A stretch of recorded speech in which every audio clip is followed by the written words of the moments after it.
Episode की शुरुआत में हम देखते हैं सेजुन क्रेफिश को स्टीम कर लेता है। इसके बाद वह उसके सिर को तोड़कर अंदर का वाइट पार्ट निकालकर बनीस को खाने को देता है, जो सभी को टेस्टी लगता है।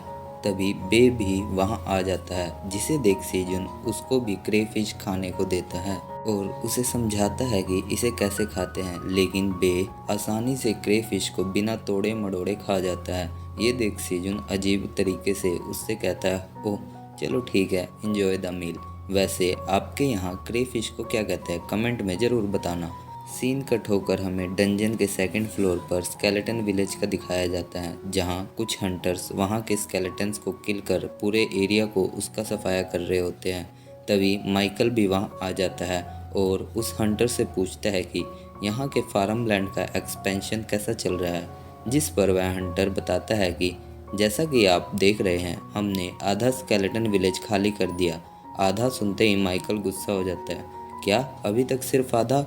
और कितना टाइम लगेगा तुम्हें? जिस पर हंटर बॉय कहता है कि मेरे ख्याल से अभी हमें 1-2 महीने और लगेंगे।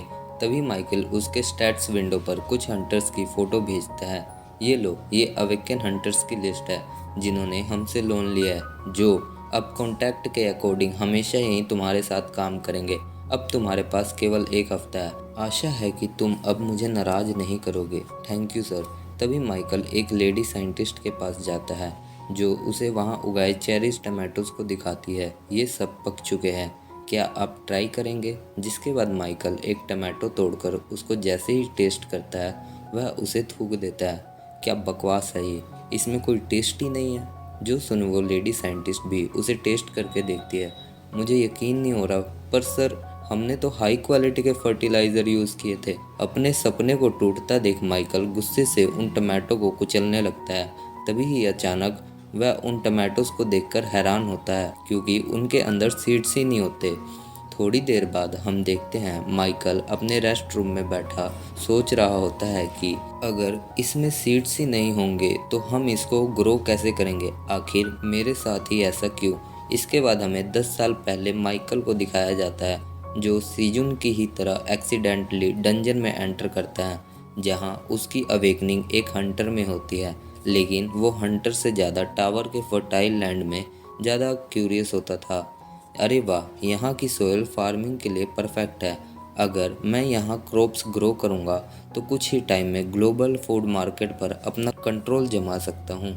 जिसके बाद वह अपने फादर के पास जाकर उनको सारी बात बताता है और डंजन में फार्मिंग के लिए उन्हें कन्वेंस कर लेता है। इसके बाद वह उनकी मदद से कुछ अवेकन पीपल्स को डंजन में सीड्स प्लांट करने के लिए हायर करता है, लेकिन उसकी सारी मेहनत बेकार हो जाती है, क्योंकि डंजन में प्लांट हुई सीड्स जर्मिनेट ही नहीं करती। ये देख माइकल परेशान हो जाता है, नहीं ऐसा कैसे हो गया, हमने काफ़ी पैसे खर्च कर यहाँ डिफरेंट टाइप्स के सीड्स प्लांट किए, लेकिन अब मैं क्या करूं।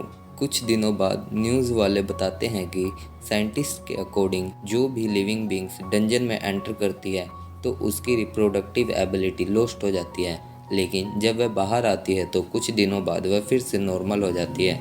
ये रूल प्लांट्स पर भी लागू होता है। लेकिन मैंने अपना होप नहीं छोड़ा।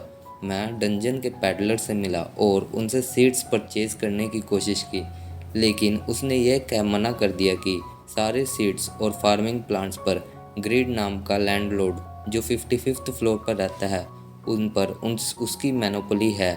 उसने इसकी सेल बंद कर दी है। ये सुन माइकल होपलेस हो जाता है, क्या 55th फ्लोर पर? मैं तो अभी 10th फ्लोर पर ही पहुंचा हूँ। उसके फेलर को देख माइकल के फादर और उसके बोर्ड ऑफ डायरेक्टर्स उसे इडियट समझने लगते हैं, लेकिन वह अपना ड्रीम नहीं छोड़ता।